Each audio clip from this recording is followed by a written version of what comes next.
इच्छा का स्वभाव कभी समाप्त नहीं होता। दशरथ की भूल और रावण की सीख। जब अयोध्या के राजा दशरथ की कोई संतान नहीं थी, तब अयोध्यावासी कहते थे, हे भगवान, इनके घर बेटा हो जाए। फिर श्री राम का जन्म हुआ तो लोगों ने कहा, अब श्री राम का विवाह होना चाहिए। फिर विवाह भी हो गया। अब कहने लगे, अब तो राम को गद्दी पर बैठना चाहिए।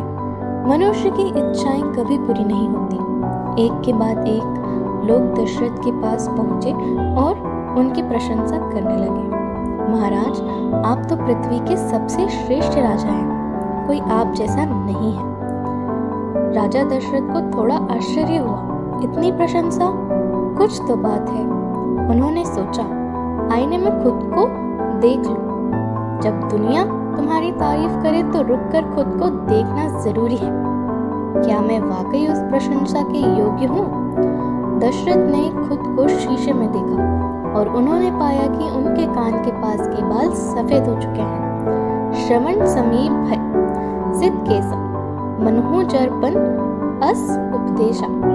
उनके बाल सफेद होने लगे थे। शरीर मिट्टी का है और वो मिट्टी अब ढलने लगी है।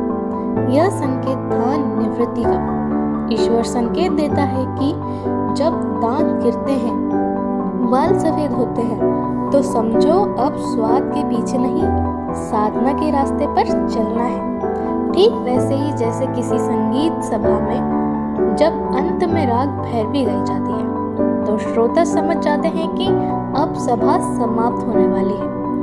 या जैसे गुजरात में भोजन के अंत में चावल आते हैं, समझ जाओ अब भोजन का अंत है। दशरथ ने समझ लिया, अब समय है राम को युवराज बनाने का। उन्होंने वशिष्ठ ऋषि से कहा, गुरुदेव, मेरी प्रजा अब राम को राजा बनते देखना चाहती है। क्या हम राम का राज तिलक करें? वशिष्ठ मुस्कुराए और बोले, यह अत्यंत उत्तम विचार है। शुभ तिथि की आवश्यकता नहीं। जिस दिन राम गद्दी पर बैठेंगे वही दिन शुभ होगा। दशरथ ने निर्णय लिया, कल ही राम का राज तिलक होगा। लेकिन फिर एक दिन की देरी हो गई, बस एक दिन, और उसी दिन ने अयोध्या को अंधकार में ढकेल दिया।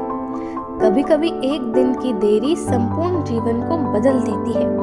हम भी यही करते हैं। सत्संग में सुनते हैं, भक्ति करो, समर्पण करो, अभी करो।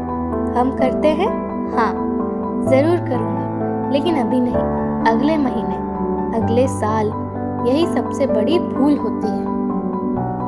हमें जीवन में दो बातें जरूर याद रखनी चाहिए। यदि कभी बुरा करने का मन हो, टाल दो, क्योंकि शायद बाद में मन बदल जाए। लेकिन अगर कभी अच्छा करने का विचार हो, तुरंत कर लो, क्योंकि वो अवसर फिर नहीं आएगा। मनुष्य का स्वभाव है इच्छाएं पालना, लेकिन आत्मा की शांति त्याग और समय पर सही निर्णय से ही आती है।